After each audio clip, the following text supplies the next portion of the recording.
Hello everyone. इस video में आपको पद परिचय से रिलेटेड जो भी आपके डाउट्स थे वो क्लियर कराने के लिए ये वीडियो तैयार की जा रही है। तो आप इस वीडियो को पूरी ज़रूर देखेंगे। और इससे पहले कि आपने पद परिचय वाली वीडियो देखी होगी तो शुरू करते हैं वीडियो को। तो देखेंगे हम सबसे पहले पद परिचय की परिभाषा। वैसे तो आपने पहली वीडियो में भी पद परिचय की परिभाषा देखी थी, लेकिन शुरुआत करने के लिए थोड़ा सा रिवीजन के तौर पे देखते हैं। वाक्य में प्रयुक्त प्रत्येक सार्थक शब्द पद कहलाता है। कि पद क्या होता है? पद जो कोई भी शब्द जो है, जो सार्थक शब्द होता है, जब वो किसी वाक्य में प्रयोग होता है तो वो पद बन जाता है, तो वो पद कहलाता है। तथा उन शब्दों के व्याकरणीय परिचय को पद परिचय कहते हैं। और फिर जो उन शब्दों का व्याकरण के आधार पर परिचय दिया जाता है वो पद परिचय कहलाता है। तो शुरू करते हैं हम एक्सरसाइज से। तो देखिए, सबसे पहले है सूरदास ने सूरसागर की रचना की। यहाँ पर अंडरलाइन किसके नीचे है? सूरदास ने। तो सूरदास ने क्या है? सूरदास संज्ञा है। कैसी संज्ञा है? व्यक्तिवाचक संज्ञा है। फिर उसके बाद वचन कौन सा है? ये एक वचन है। फिर उसके बाद लिंग कौन सा है? पुल्लिंग है। फिर कारक कौन सा है? कर्ता कारक है। ने आ रहा है तो इससे हमें पता चल रहा है कि कर्ता कारक है। देखिए, आपको समझ में आ रहा होगा। अब देखते हैं आगे, नेक्स्ट चलते हैं। नेक्स्ट उस पे वह नित्य घूमने जाता है। नित्य अंडरलाइन किसके नीचे? नित्य। नित्य क्या है? नित्य अव्यय है। और अव्यय होने के साथ और क्या है? ये क्रिया विशेषण है। कैसी क्रिया विशेषण है? कालवाचक क्रिया विशेषण है ये। फिर घूमने जाता है कि क्रिया की विशेषता को बता रहा है। और अव्यय, यहाँ पे आप पूछेंगे अव्यय क्या होते हैं? तो अव्यय वो होते हैं जो कि किसी भी परिस्थिति में बदलते नहीं हैं, वो सेम वैसे ही रहते हैं, चाहे वचन और लिंग कोई सा भी हो, चाहे वो एक के लिए प्रयोग हो चाहे बहुत सारों के लिए प्रयोग हो, तो वो हमेशा वो उसी अवस्था में रहते हैं। चाहे लिंग भी ऐसे ही कोई सा हो तो वो अपने आप को परिवर्तित नहीं करते हैं, तो वो हमारे अव्यय होते हैं। इसके बाद नेक्स्ट चलते हैं। तालाब में कमल खिलते हैं।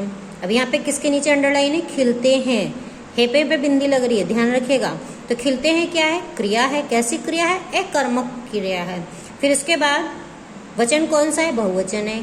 कैसे पता चल रहा है कि बहुवचन है? खिलते हैं, नहीं तो क्या होता? खिलता है। तो पता चलता है हमें खिलता है से एक वचन है, तो यहाँ पे खिलते हैं मतलब बहुवचन है। फिर लिंग कौन सा है? ये पुल्लिंग है। फिर ये काल कौन सा है? वर्तमान काल है। और वाच्य जो है हमारा कृतवाच्य है। जहाँ पे कर्ता की प्रधानता होती है वहाँ पर कृतवाच्य होता है। अब देखिए, नेक्स्ट आते हैं। नेक्स्ट में है रंग बिरंगे फूल देखकर मन प्रसन्न हो गया। अब अंडरलाइन किसके नीचे है? रंग बिरंगे के नीचे अंडरलाइन है। तो देखिए, रंग बिरंगे फूल देखकर मन प्रसन्न हो गया में रंग बिरंगा का क्या है? क्या है? रंग बिरंगे विशेषण है। कैसा विशेषण है? गुणवाचक विशेषण है। वचन कौन सा है? बहुवचन है।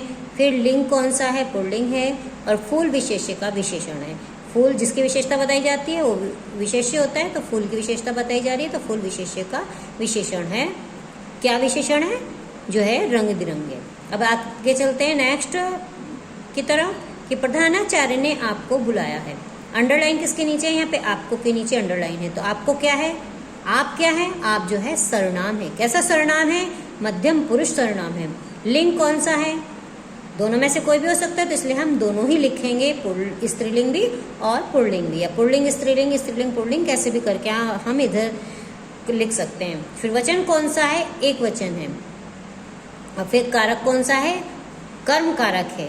जैसे कारक के जो चिन्ह होते हैं, कर्ता ने कर्म को कर्ण से, है ना, तो यहाँ पे ने था पहले, तो इसलिए वो कर्ता कारक हो गया था। यहाँ पे को का प्रयोग हुआ है तो कर्म कारक हो गया। तो अब नेक्स्ट चलते हैं।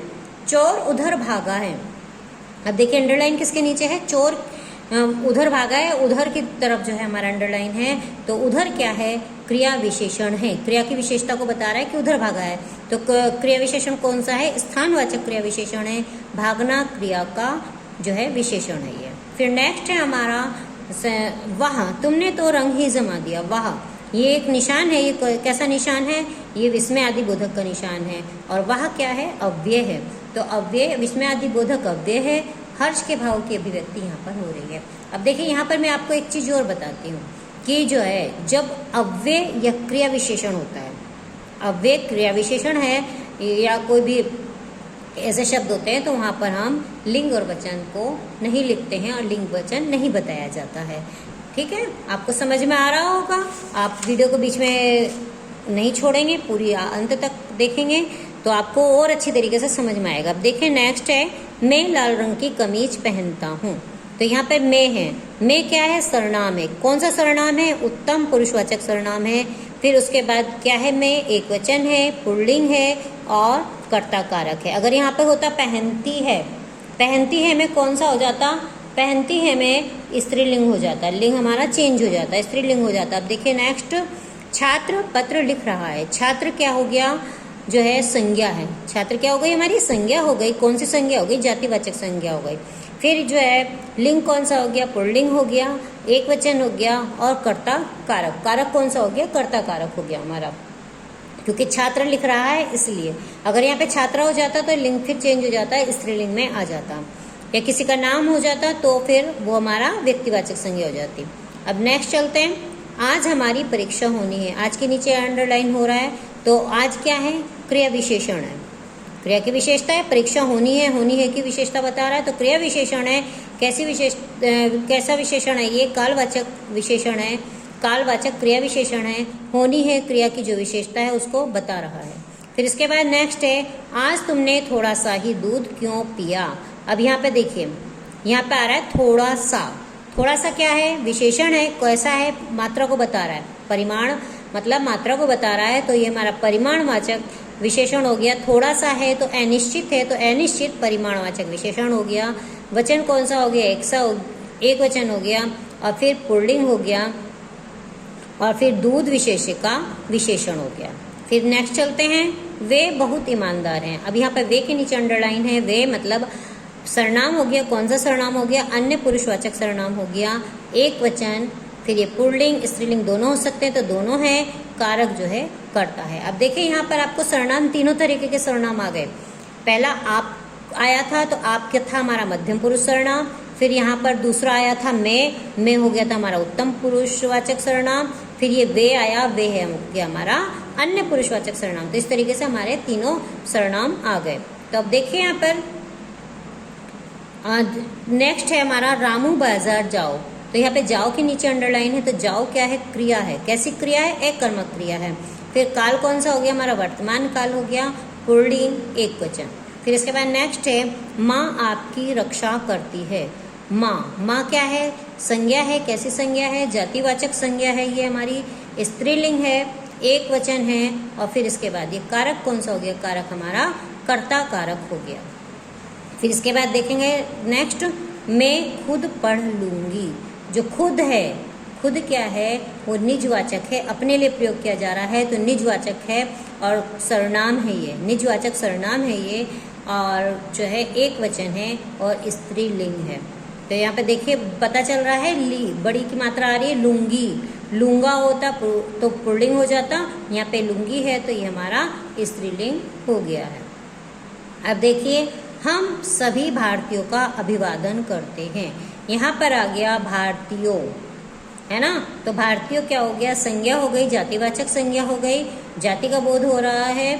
और वचन कौन सा हो गया, बहुवचन हो गया, बहुत सारे सभी के लिए प्रयोग हो रहा है। और यहाँ पर पुल्लिंग हो गया और संबंध कारक हो गया। कारक कौन सा हो गया, यहाँ पे संबंध हो गया, काके की संबंध का बोध हो रहा है इससे, तो ये संबंध कारक हो गया। तो आपको समझ में आ रही होगी। और फिर देखिए नेक्स्ट, मल्लिका पत्र लिखवाती है। यहाँ पर है लिखवाती है। लिखवाती है क्या है, हमारी क्रिया है, प्रेरणार्थक है, मतलब दूसरे से प्रेरणा लेकर लिखा जा रहा है, तो पत्र लिखवा रही है, प्रेरणार्थक क्रिया है, कोई दूसरा तुमसे काम करवा रहा है। तो एक वचन है, स्त्रीलिंग है और वर्तमान काल है। आशा है आपको समझ में आ रहा होगा। अब देखिए आप नेक्स्ट आगे चलते हैं और डाउट्स भी आपके क्लियर हो रहे होंगे। तो देखिए नेक्स्ट है, प्रांजल 2 किलो आम लाया। यहाँ पर क्या है, 2 किलो। तो 2 किलो क्या है, हमारा विशेषण है। कैसी विशेषता है, मात्रा वही हो रहा है ना, तो परिमाणवाचक विशेषण हो गया, एक वचन हो गया, पुल्लिंग हो गया, और आम का विशेष्य है, क्योंकि आम की ही तो विशेषता है, आम ही तो तोला जा रहा है, तो आम जो है विशेष्य है। इसके बाद देखिए नेक्स्ट, मैं पिछले साल उससे दिल्ली में मिला था। पिछले साल अंडरलाइन हो रहा है, तो देखिए ये जो है पिछले साल क्या है, क्रिया विशेषण है, कालवाचक समय को बता रहा है, तो कालवाचक क्रिया विशेषण हो गई। मिला था की विशेषता बता रहा है, जो मिला था उसकी विशेषता को बताई जा रही है कि पिछले साल उससे मिला था, तो ये जो है कालवाचक क्रिया विशेषण हो गया। ठीक है, आपको समझ में आ रहा है ना। अब देखिए आगे, वहां सब लोग पहुंचे, यहाँ पर सब के नीचे है तो सब क्या है, संख्यावाचक विशेषण है। कैसी संख्या है, अनिश्चित है, ये नहीं है कि कितने लोग हैं, सब कितने भी हो सकते हैं, कम भी हो सकते हैं, ज्यादा भी हो सकते हैं। तो अनिश्चित संख्यावाचक विशेषण है, पुल्लिंग है और बहुवचन है। तो समझ में आ रही है ना आपको, सारी अच्छी तरीके से समझ में आ रहा है ना। तो देखिए अब आगे चलते हैं, वह पुरुष विश्वास के योग्य है। यहाँ पर अंडरलाइन है, योग्य के नीचे। योग्य क्या है, विशेषण है, कैसा है, गुणवाचक है, मतलब उसका एक व्यक्ति का गुण ही तो है ये योग्य होना। तो गुणवाचक जो है विशेषण है, एक वचन है और पुल्लिंग है। और देखिए फिर नेक्स्ट है, मैं 10वीं कक्षा में पढ़ता हूँ। इसमें 10वीं के बहुत डाउटफुल हो जाता है कि 10वीं कक्षा में पढ़ता हूँ, डाउटफुल स्थिति कई बार पैदा हो जाती है। लेकिन हमें क्या ध्यान रखना है, जिसके नीचे अंडरलाइन है हमें उसी का ही पद परिचय देना है, थोड़ा सा पीछे की तरफ बाद में देखना होता है कि जहाँ पर हमें लगे कि ये नहीं ये है, तो लेकिन सबसे पहले हमें जो अंडरलाइन होता है उस पर ध्यान देना होता है। तो 10वीं के नीचे अंडरलाइन है, तो 10वीं क्या है, निश्चित संख्यावाचक है, गिनती को बताया जा रहा है, तो गिनती है, इसमें निश्चित संख्यावाचक विशेषण है। संख्या हमारी निश्चित है 10th, तो जो है निश्चित संख्यावाचक हो गई, विशेषण हो गई। किसकी विशेषता है इसमें, कक्षा की, कौन सी क्लास में। फिर ये है क्रमवाचक। बहुत सौ का एक क्वेश्चन आ रहा था कि क्रमवाचक क्या होता है या क्रमवाचक क्या है। तो क्रम होता है 1 by 1, 1 2 3 4 क्रम से 1 by 1 लगना, ये जो भी है संख्या काउंट, मतलब बिल्कुल सही तरीके से कोई भी चीज़ चलनी, जैसे पहले आपने फर्स्ट की, फिर सेकंड की, थर्ड करी, फोर्थ करी, तो ये संख्या का बोध होता है 1 by 1 वाला। तो ये क्रमवाचक हो गया। फिर ये स्त्रीलिंग हो गया और एक वचन है। बहुत से कहते हैं, बीच में एक डाउट से भी आ रहा था कि तो पुल्लिंग होगा, क्योंकि यहाँ पढ़ता हूँ आ रहा है, तो पढ़ता हूँ पुल्लिंग होगा, तो वो किसका पुल्लिंग होगा, मैं के लिए है, वो मैं का हो गया, मैं के लिए आएगा तो पुल्लिंग हो जाएगा। यहाँ पे 10वीं, पहले ही 10वीं दे रखा है, तो 10वीं है तो वो स्त्रीलिंग होएगा। अगर यहाँ होता 10वां भाग, 10वां कक्षा तो बनता ही नहीं, तो 10वां होता तो वहाँ पर पुल्लिंग होता। यहाँ पे 10वीं कक्षा में पढ़ता हूँ, पढ़ने के बाद भी हमें पता चल रहा है, तो ये हमारा स्त्रीलिंग होगा। तो आपका डाउट क्लियर हो गया ना। और कुछ प्रॉब्लम हो तो आप बता सकते हैं। और इसके बाद देखिए आपका वैसे सारे डाउट्स क्लियर हो जाएंगे। फिर इसके बाद है नेक्स्ट, इस गन्ने में मिठास नहीं है। यहाँ पर है मिठास। देखिए मिठास क्या है, संज्ञा है, कैसी संज्ञा है, वो भाववाचक संज्ञा है। फिर एक वचन है, स्त्रीलिंग है, मिठास जो है स्त्रीलिंग में काउंट होता है। ठीक है, समझ में आ गई ना आपको। माता ने उनके लिए खाना बनाया। देखिए यहाँ पे बिल्कुल भी कंफ्यूजन नहीं होगा, यहाँ पे उनके लिए, ये उनके साथ ही के का प्रयोग हो रहा है, अलग नहीं है, तो इस चीज का ध्यान रखेंगे, उनके लिए, क्योंकि फिर जो डाउट्स हैं वो पता चल जाते हैं। अब ये कैसा है, उनके लिए, कोई भी अन्य पुरुष, तो सर्वनाम है तो अन्य पुरुष हो गया, अन्य पुरुष सर्वनाम हो गया, ये कि हमें पता नहीं है कौन है, और ये कितने भी हो सकते हैं ये भी नहीं पता है, तो इसलिए एक वचन बहुवचन दोनों हो जाएगा, कि काउंटिंग नहीं है, एक भी हो सकता है, दो भी हो सकता है, तो इसलिए दोनों आएंगे। ये भी नहीं पता है कि कौन सा लिंग है, स्त्रीलिंग है, पुल्लिंग है, तो यहाँ पे भी दोनों आएगा। और कारक आएगा कर्म कारक, इसीलिए आपको बार बार बताया उनके लिए पे जोर इसलिए दिया है, के लिए अलग नहीं है। अगर के लिए अलग होता तो कारक चेंज हो जाता है। यहाँ कर्म कारक हो रहा है कि किसी के लिए काम हो रहा है, तो उनके लिए खाना बनाया जा रहा है, तो यहाँ पर कर्म कारक होगा। समझ में आ गया आपको। अब देखिए नेक्स्ट है, लास्ट है, गुरुजी से उत्तर पूछो। पूछो पर अंडरलाइन है, तो पूछो क्या है, क्रिया है। कैसी क्रिया है, सकर्मक क्रिया है, ये सकर्मक क्रिया है। फिर वचन है, एक वचन, और फिर लिंग है, स्त्रीलिंग पुल्लिंग दोनों में से कोई भी हो सकता है। फिर काल है, वर्तमान काल हैगा, तो इसलिए जो है काल, हाँ, तो यहाँ पर जो है स्त्रीलिंग पुल्लिंग दोनों हो गया, और ये वर्तमान काल हो गया। तो आशा है आपको अच्छी तरीके से समझ में आ गया होगा, कोई भी डाउट्स अब नहीं बचे होंगे। तो आप इस वीडियो को पूरी देखेंगे। Okay, thank you.